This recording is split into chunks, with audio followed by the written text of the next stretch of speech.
তুই এত কি ভাবছিস? তুই আমার কথা শোন। আরে সুসাইড করলে তো খুব ভালো লাগে, আর সুসাইড করা তো একটা মহান কাজ।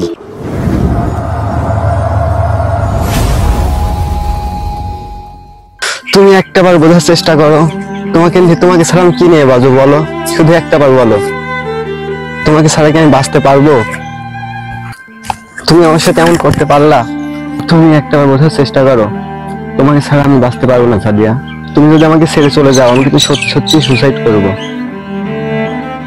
হ্যালো হ্যালো হ্যালো, ফোনটা কেটে দিল।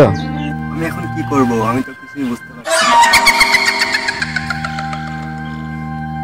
তো মনে হচ্ছে আমি শিকার পেয়ে গেছি। এটাই তো আমি আজকে যে করে হোক আমার ভাবে ফেলবো। এই রোজা রমজান মাসে আমি যদি একে দিয়ে সুসাইড করাই, আমি তো খুব খুশি হব, আর আমার বস তো আমাকে খুব ভালো বলবে। এই তুই এত কি ভাবছিস? তুই আমার কথা শোন। আরে সুসাইড করলে তো খুব ভালো লাগে, আর সুসাইড করা তো একটা মহান কাজ। তোর গার্লফ্রেন্ড তোকে সেটা দিয়ে চলে গেছে, তুই সুসাইড করে মরে যা। তাহলে দেখি তাই করি। এই জীবন রেখে আর লাভ কি? সোসাইটি করতে হবে।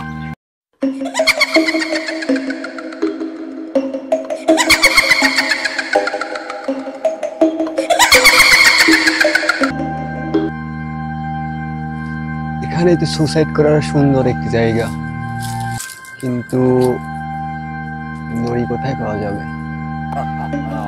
আরে তুই এত কি ভাবছিস? তোর দড়ি লাগবে, দাঁড়া তোকে আমি দড়ি এনে দিচ্ছি।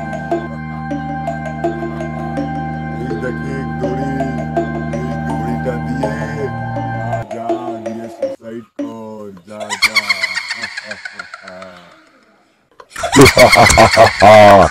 একটু মনে হচ্ছে আমার ফাঁদে পড়ে গেছে, ও এখনই সুসাইড করবে, আর আমি তো খুশি হয়ে যাব। আমার তো আর কোনো কাম নেই, যাই দেখি আমি গিয়ে আবার অন্য কারোর পিছে লাগি।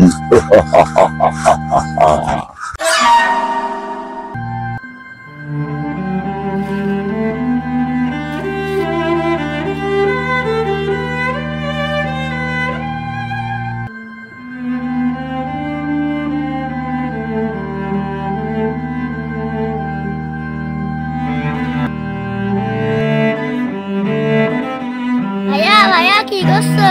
এই তুই এখানে কি করতে আছিস? তুই এখানে যা। ভাইয়া ভাইয়া আর হেসে তুমি হসপিটালে যাবো না? তুই যা, আমি আসতেছি।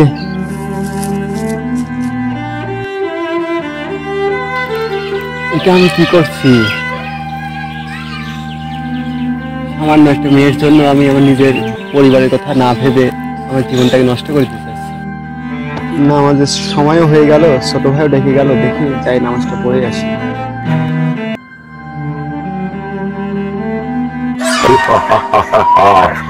ওকে দিয়ে তো আমি সুসাইড করাইতে পারলাম না, আমি তো ব্যর্থ হয়ে গেলাম, আর আমি তো কখনো ব্যর্থ হই না। ওকে দিয়ে আমি যেভাবেই হোক সুসাইড করাবো। এটা রমজান মাস, তাই কি হয়েছে, ওকে দিয়ে আমি ঠিকই খারাপ কাজটা করাবো, আর আমি সফল হয়ে যাবো।